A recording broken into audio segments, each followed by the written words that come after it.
Hi everyone, I am Jatin Verma. तो guys FAQ के इस पहले लेसन में हम देखेंगे कि कैसे न्यूज़पेपर से नोट्स बनाने हैं, क्यों नोट्स बनाने हैं और न्यूज़पेपर खुद पढ़ना है या नहीं after listening to the daily news analysis. तो चलिए शुरू करते हैं। आप लोगों के काफ़ी कम से कम 123-25 कमेंट्स हैं जो कि पिछले एक हफ्ते में इससे डील कर रहे हैं, राइट, डिफरेंट डिफरेंट वीडियोस के नीचे। तो कुछ कुछ कमेंट्स मैंने चुने हैं जो कि मतलब एक ब्रीफ वे में इसे समराइज कर रहे हैं कि रिक्वेस्ट ये है कि also tell us whether we should make simultaneous notes because while teaching you give us a lot of important information which might not be necessarily present in the slides. I'm really thankful to you और ये सब ठीक है। तो sir should I make notes from DNA or not? और sir I have just started preparing for UPSC 2018 and I'm working as well. So do I need to go by all previous papers before 1st August? Does UPSC ask questions from 1 year old current affairs also? तो ये question को भी address करेंगे कि क्या UPSC पिछले current affair से भी क्वेश्चन पूछती है। ये सब चीजों को आज पहले देखेंगे गाइज। उससे पहले ये बताना चाहूंगा, देखिए हमने ये कल के पेपर का एनालिसिस है 1 अगस्त 2017 के, राइट। तो chemicals banned from fire crackers. अब आप ये बताइए, आपको मैंने बैकग्राउंड बता दिया इसमें और ये भी बता दिया कि ये प्रीलिम्स इंडिया ईयर बुक का क्वेश्चन है। चाहे आप नोट्स ऑनलाइन बना रहे हो चाहे ऑफलाइन बना रहे हो, नोट्स बनाने जरूरी हैं बिकॉज आप स्लाइड्स की कॉपी ले लोगे, स्क्रीनशॉट ले लोगे, फेयर इनफ, लेकिन इन्हें रिवाइज करना बाद में आपके लिए मुश्किल हो जाएगा। आप ये भी कर सकते हो कि स्लाइड्स की कॉपी ले सकते हो और उसमें क्या है कि आपको बैकग्राउंड मिल जाएगा कि मतलब स्लाइड्स जैसे रोज की 10 से 12 स्लाइड्स रहती हैं, ठीक है। तो उससे आपको बैकग्राउंड मिल जाएगा कि ओवरऑल इन्फॉर्मेशन है क्या। ये जो कोचिंग इंस्टीट्यूट्स के नोट्स हैं काफी रिस्पेक्टेबल हैं, नो डाउट, ठीक है। लेकिन क्या होता है कि यूपीएससी उनसे क्वेश्चन नहीं पूछ रही है। मैंने काफी बार अपनी प्रिपरेशन के दौरान ये देखा है कि मतलब जो नोट्स में दिया रहता है वो रहता है फंडामेंटल, कि मतलब कौन कौन से केमिकल्स बैन किए हैं। जो ये न्यूज जो आपके कोचिंग इंस्टीट्यूट्स के नोट्स हैं इनमें ये दिया रहता है। ये बैकग्राउंड जो रहता है, petroleum and explosive safety organisation है क्या, कौन कौन से एक्ट्स के अंडर काम करती है। और जैसे हम ये हाईलाइट करते हैं अपने न्यूज एनालिसिस में कि सिनेमेटोग्राफी फिल्म रूल्स 1948 में भी पावर्स दी गई हैं पेसो को, यानी कि petroleum and explosive safety organisation.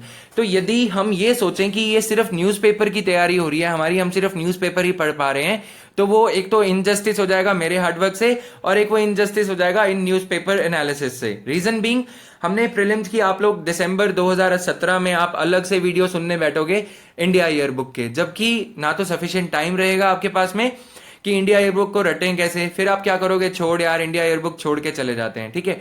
तो ये क्वेश्चंस जो है मिनिस्ट्रीज एंड डिपार्टमेंट्स, आपके मेंस के सिलेबस में ये टॉपिक दे रखा है।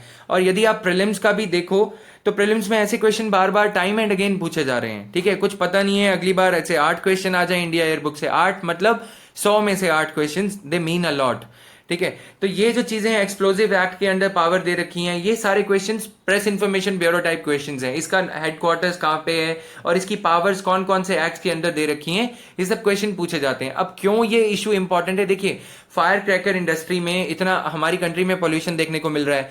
COP3 और United Nations framework convention on climate change, ये सब हम स्टडी करते रहते हैं। तो ये टॉपिक्स जो हैं, अगर मैं इसको प्लेन वेनिला सिर्फ समरी कर दूं with due respect to everyone, ठीक है, कोई किसी को मिर्चें नहीं लगनी चाहिए यहाँ पे। मेरा काम है मेरे काम से इंसाफ कर पाना, सीधी सीधी सीधी सी बात है। पॉइंट ये है, आप लोगों को ये सूट करता है या नहीं करता है, 2 अटेम्प्ट के बाद सूट करेगा, तीसरे के बाद सूट करेगा।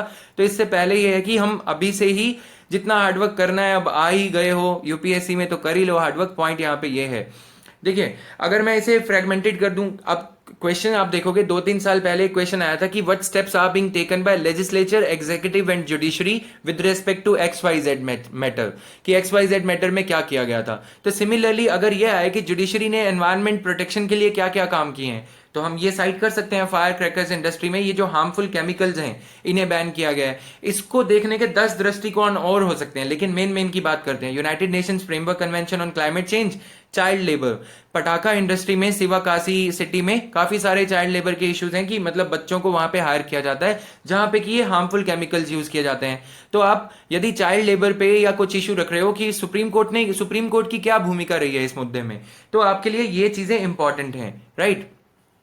ये बात थी कि न्यूज़पेपर पढ़ना एक चीज है, न्यूज़पेपर के नोट्स बनाना एक चीज है, न्यूज़पेपर एनालिसिस करना तीसरी चीज है, ठीक है। जो मुझे लगता है तो ये चीज मतलब इसीलिए मेरे को कोई हिचकिचाहट नहीं है कि ये बोलने में कि एनालिसिस डिफरेंट है, आपको बात समझनी होगी, ये चीज ध्यान से सुनो।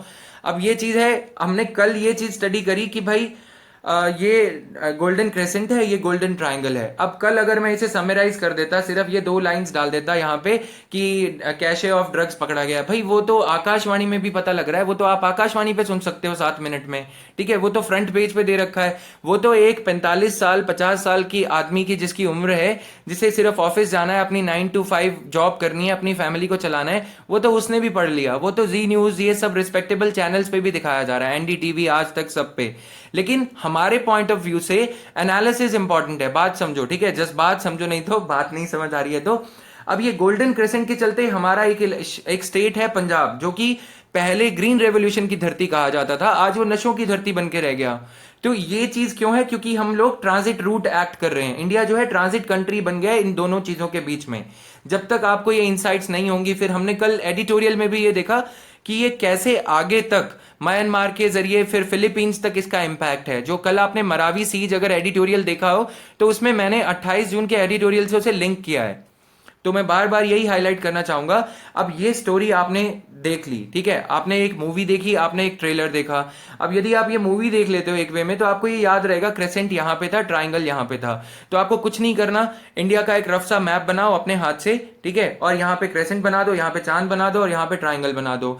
MLT वहां पे लिख दो, म्यांमार, लाओस और थाईलैंड। तो MLT से आपको याद रहेगा यहाँ पे क्या है, पॉपी हस्क जो है ग्रो करी जाती है, यहाँ पे उगाई जाती है। और सिमिलरली अफगानिस्तान, ईरान और पाकिस्तान, PIA लिख दो, AIP लिख दो, जो मर्जी लिख दो, ठीक है। यहाँ पे अफगानिस्तान, ईरान और पाकिस्तान में ये पॉपी हस्क ग्रो करी जाती है। ब्रैकेट में तालिबान लिख दो, हो गया आपका काम। तो इसमें नोट्स बनाने का मतलब ये नहीं है कि पूरी कविता लिखनी है हमें।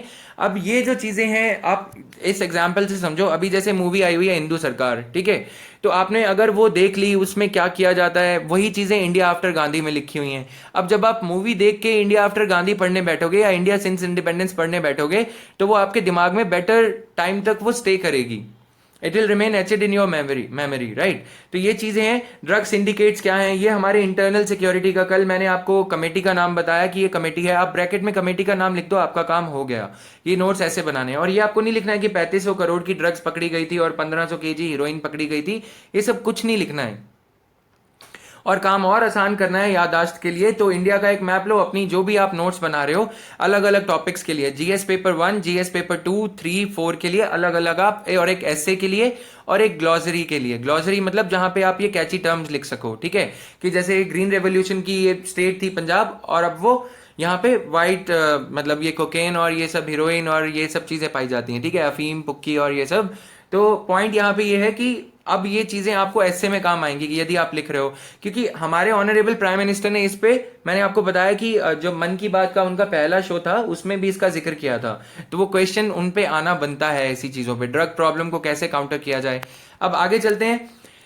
कल एक और न्यूज थी, हमने इस पे भी एनालिसिस किया, national commission for socially and educationally backward classes, ठीक है। यदि आप इस पूरे का स्क्रीनशॉट ले लेते हो अपना प्रिंट स्क्रीन प्लस कमांड दबा के अपने कंप्यूटर लैपटॉप के मतलब कीबोर्ड पे, या गूगल आउट कर सकते हो कि कैसे स्क्रीनशॉट लिया जा सकता है, जिन्हें नहीं पता है।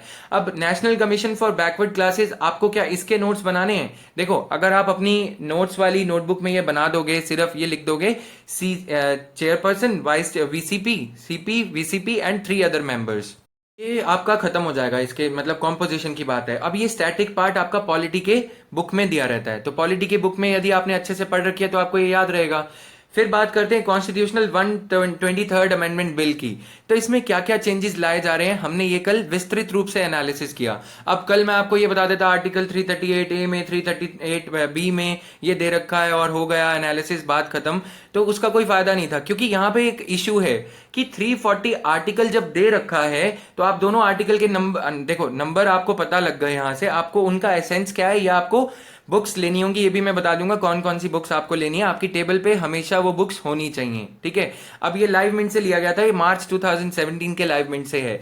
तो पॉइंट ये है कि अगर हम इसका एनालिसिस नहीं करते तो ये आएगा कि रेलवे अथॉरिटी का एक क्वेश्चन आया 2013 या 14 में कि ये बताइए कि सरकार ने जो रेल टैरिफ अथॉरिटी बनाई है, पावर सेक्टर में ऐसी सेम जो अथॉरिटी बनाई गई थी, मतलब कि पावर सेक्टर के टैरिफ रेगुलेट करने के लिए CERC, central electricity regulatory commission बनाया गया था, ठीक है। तो अगर मैं थोड़ा बहुत गलती कर रहा हूँ क्वेश्चन को फ्रेज करने में तो माफ कीजिएगा, क्योंकि मैं मतलब सिर्फ पढ़ नहीं रहा हूँ, मेमोरी से रिकॉल कर रहा हूँ। तो पॉइंट यहाँ पे ये है कि सीईआरसी का एक्सपीरियंस देखते हुए कि सीईआरसी जो है क्या कंज्यूमर्स का, क्या पावर जो उपभोक्ता हैं जिनके घर पे बिजली का कनेक्शन है उनका ख्याल रख पा रहा है, क्या उसी तर्ज पे आरटीए, रेल टैरिफ अथॉरिटी भी ख्याल रख पाएगी। तो कहाँ का क्वेश्चन, रेल टैरिफ अथॉरिटी और कहाँ पावर। तो ठीक है, ये तो बहुत क्लोज प्रोक्सीमेशन है कि हम 338A को 340 से इंटरलिंक कर रहे हैं। और ये मैं नहीं कह रहा हूँ, ये लाइव मिनट से चुराया है मैंने। और अगर मैं इतना भी नहीं कर पाया तो मैं अपने काम से इंसाफ नहीं कर रहा, एज सिंपल एज दैट, ठीक है। अगर मैं कह दूं कि भाई 338 था, उसके बाद हो गई छुट्टी, आर्टिकल 16 क्लॉज 4 क्या था, इंदिरा साहने क्या था। अब ये चीजें आप धीरे धीरे खुद धुरंधर हो जाओगे, ठीक है। कि मतलब जैसे ये एनालिसिस आप सुनते रहोगे 3 महीने, 4 महीने, 5 महीने, जितना भी टाइम आपको लगता है, बी कंफर्टेबल, क्योंकि ये एक जर्नी है। इसमें हम ये कहें कि भैया मतलब पहले दफा में ही हम ओलंपिक्स में मतलब गोल्ड मेडलिस्ट हो जाएंगे शूटिंग में या किसी भी गेम में, या मतलब एक ग्रेजुअल प्रोसेस है। एथलीट भी एक ग्रेजुअल प्रोसेस से बनता है। आप किसी भी चीज के चैंप बनते हो ग्रेजुअल प्रोसेस से बनते हो, उसके लिए टेक्निक बताना ज्यादा जरूरी है। मेरा उद्देश्य ये नहीं है कि आप ये सारी लाइफ टाइम ये सुनते रहो, कोई फायदा नहीं उसका, ठीक है। पॉइंट ये है कि ये चीजें आप जल्दी जल्दी अपनी टेक्निक में देखो। 2-3 महीने बाद पहले अभी आप डेली न्यूज एनालिसिस सुनो, 1 महीना 2 महीना, ठीक है, जब तक आप कंफर्टेबल नहीं हो, 3 महीना।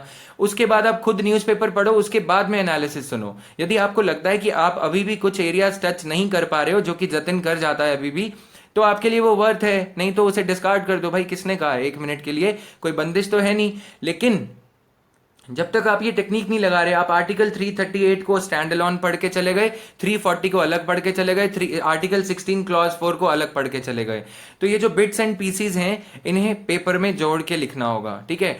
ये slicing and dicing is what UPSC is all about, bear in mind always. अब आगे चलते हैं। अब ये कल का हमने डेटा स्टडी किया था। अब कल को मैं ये बोल देता कि फूड सब्सिडी बिल इतना है और ये इतना है, उसका कोई फायदा नहीं हुआ, क्योंकि एक कलेक्टर में, एक डिस्ट्रिक्ट कलेक्टर की अप्रोच है, उसको डेटा एनालिसिस उसे पता होना चाहिए, लगभग ये पता होना चाहिए कि 50% से ज्यादा जो सब्सिडी बिल है फूड सब्सिडी की तरफ जा रहा है। कल की न्यूज बहुत सिंपल थी, बहुत इनोसेंट लुकिंग न्यूज थी, लेकिन फिर हमें ये नहीं लगता कि ये क्वेश्चन आया कहां से। फिर हम लास्ट मोमेंट पे जाके इकोनॉमिक सर्वे रटने बैठ जाएंगे, फिर हम इंडिया ईयर बुक रटने बैठ जाएंगे, फिर हम किसी कोचिंग इंस्टीट्यूट की बुक लेके बैठ जाएंगे जो कि ऐसे ही न्यूज़पेपर्स में से बिट्स एंड पीसेस में से कंपाइल करी जाती है। तो उसका क्या फायदा होगा। यदि इसके नोट्स की बात करें तो फूड सब्सिडी आप टॉप पे लिखोगे 53%, फिर 26% के सामने आप लिख दोगे फर्टिलाइजर सब्सिडी, ठीक है, फर्टिलाइजर इतना बिल था according to ES, economic survey 2017। बात खत्म हो गई। इसमें कोई पूरा ऐसे नहीं लिखना है फ्रेंड्स, बात को समझना, ठीक है। अब इसमें आपको क्या करना है, आर्टिकल 16 क्लॉज 4 इंदिरा साहने आप जजमेंट लिख दोगे, ठीक है। ये 1992 ईयर लिख दिया, 340 के सामने एरो बना दो, 340 वर्सेस 338, तो आपको याद आ जाएगा national commission for backward classes scheduled tribes था क्या। यदि नहीं याद आएगा तो एक बार ये स्लाइड्स का जो आप स्क्रीनशॉट ले रहे हो उस पर विजिट कर लेना, आपकी बात खत्म। और यदि आप ये कहो कि 340 भी हाथ से ना लिखना पड़े तो कम से कम 5,000 4,500 शब्द आपको मेंस में 3 घंटों में लिखने होते हैं। तो ये चीजें आप तभी रिकॉल कर पाओगे जब आपकी कॉन्सेप्चुअल क्लैरिटी, इसका बैकग्राउंड आपको पता होगा। क्योंकि क्वेश्चन ये नहीं आएगा कि 338 में सरकार ने बिल बनाया, भाई वो तो स्टेट पीसीएस में भी नहीं आते आजकल क्वेश्चन कि ये 338 में ये बनाया, इसके प्रावधान बताओ। अच्छा चलो स्टेट पीसीएस में आ भी गए तो भी ठीक है, हमें यदि एनालिसिस पता होगा तो इंटरव्यू में हम अच्छा आंसर कर पाएंगे। नॉलेज कभी वेस्ट नहीं जाती, और ये ऑप्टिमम जितनी नॉलेज चाहिए उतनी ही मैं शेयर कर रहा हूं। अब यहाँ पे देखिए, इसमें मैंने आपको ये समझा दिया कि ये क्यों बनाया गया है, ठीक है। अब आपने इसे अपने रफ हैंड से ड्रॉ कर लिया, बहुत अच्छी बात है। यदि आपके ये माइंड में स्टोरी स्टे कर गई तो और भी अच्छी बात है। तो ये चीजों को समझना है। राइट टू प्रिवेसी जो डिबेट है, 2 दशक में पहली बार ऐसी कोई डिबेट होने जा रही है। इवन के 4 दशक में भी कहूं, 1973 केशवानंद भारती केस के बाद में सबसे इंपॉर्टेंट जजमेंट अभी ये राइट टू प्रिवेसी पे आएगी। तो इनका एनालिसिस इसलिए जरूरी है। तो अब ये सेम चीज हमने इसी वे में डील करी थी कि ये आर्टिकल 19 वर्सेस आर्टिकल 21 लिख दो। आर्टिकल 19 में किसका राइट है, मदर का। आर्टिकल 21 में जो फीटस का राइट है। कौन सा राइट इंपॉर्टेंट होना चाहिए, हमें ये बताना था। अब दोस्तों बात करते हैं कौन कौन सी बुक्स आपकी टेबल पे होनी चाहिए। ये पीएम बख्शी है, ये उसका नया एडिशन है, शायद ये पुराना है, ये मेरे पास है, ठीक है। तो ये आपको परचेज करना है, ये आपकी टेबल पे होना चाहिए। इसमें आर्टिकल्स का पूरा पूरा मीनिंग दे रखा होता है, पूरा पूरा वर्बेटिम जो कॉन्स्टिट्यूशन में जैसे वो छपे हुए हैं। और ये ओरिएंटल स्कूल का एटलस है, यही वाजीराम और यही बड़ी बड़ी कोचिंग इंस्टीट्यूट्स में रिकमेंड किया जाता है। और यही काफी लोग रेफर करते हैं, तो आप ये भी रेफर कर सकते हो। और सेक्शन वाइज मतलब 2013 के नहीं, मतलब पॉलिटी के जो सारे क्वेश्चंस हैं वो एक जगह दे रखे हैं, 1979 से लेकर 2016 तक प्रीलिम्स के, ठीक है। और सिमिलरली मेंस के 2016 तक सेक्शन वाइज, पॉलिटी के अलग, इकोनॉमी के अलग, तो आपको ये चीजें अपनी टेबल पे रखनी है। तो thank you guys, bye bye.